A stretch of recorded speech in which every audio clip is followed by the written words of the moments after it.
Bonjour à tous, voilà.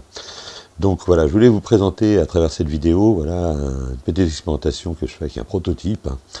Voilà, parce que j'ai dans le cadre d'un projet que je suis en train d'essayer de monter. Bon, on verra si celui-ci arrive à ses fins, mais le mur digital, j'avais envisagé, c'était de permettre au public, à travers un grand écran, pouvoir discuter avec une intelligence artificielle personnalisée par un avatar que vous voyez là dodeliné entre autres de la tête.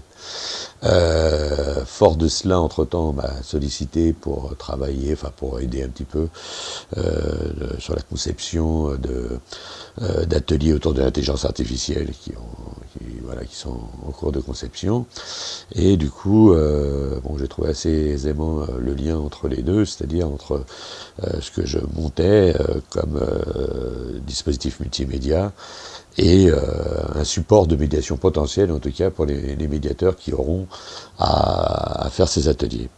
L'idée, c'est donc de projeter en temps réel sur grand écran ce qu'on peut voir aujourd'hui, enfin ce qu'on actuellement, là, ce que vous pouvez avoir juste devant vous, et donc d'avoir à votre disposition le fameux avatar intelligent qui va donc interagir avec vous et avec le public éventuellement, et qui va pouvoir assister donc le médiateur dans sa médiation, médiateur qu'il a à ce moment précis. C'est moi, voilà. Donc l'idée, c'est donc savoir cet assistant, de l'interroger, de le solliciter quand le besoin se fait ressentir. Alors, par exemple, on va lui demander ce qu'il en pense, quoi. Salut, ça dérange pas si je t'appelle Lulu? Ça a l'air d'être le moment idéal pour parler de cuisine. Quel type de plat aimerais-tu préparer ou découvrir?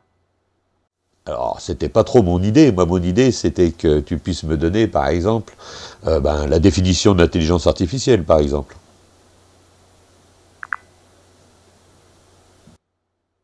L'intelligence artificielle, c'est la capacité des machines à imiter l'intelligence humaine.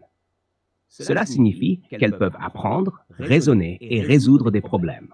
On l'utilise dans des domaines comme la reconnaissance vocale, les recommandations de films et même les jeux vidéo. C'est assez fascinant, non? Tu t'intéresses à un aspect particulier de l'intelligence artificielle? Voilà, donc on peut lui demander. Alors, il me pose une question. Alors, je vais pas faire le malpoli, donc je vais y répondre et je vais en profiter pour qu'il conclue un petit peu, parce que je pense qu'il a l'exemple parle de lui-même. Mais on peut imaginer évidemment beaucoup de choses d'autres potentiellement faisables. Ça peut être des ateliers en ligne, mais aussi des médiations qui ne sont pas sur l'intelligence artificielle, étant donné que derrière cet avatar intelligent se cache ChatGPT et qu'il est plutôt assez pointu sur de nombreux sujets. Donc on peut se laisser effectivement aller à lui demander des recettes de cuisine, comme les suggérais juste précédemment.